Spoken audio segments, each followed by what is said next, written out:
Hello YouTube and welcome back to iTech Support. Today, in this short video, I will be showing you how to do a hard reset on your LG Stylo 6.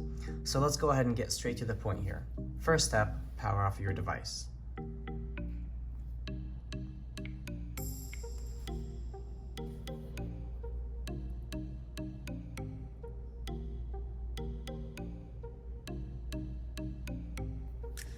Once your device is powered off, click the volume down and power button both at the same time.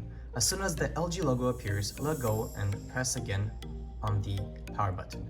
That will bring you to this screen. From here, use the volume down button to select yes and the power button to select it. Once again, volume down yes, power button to select it. Now the phone will reboot and all of your personal information will be wiped.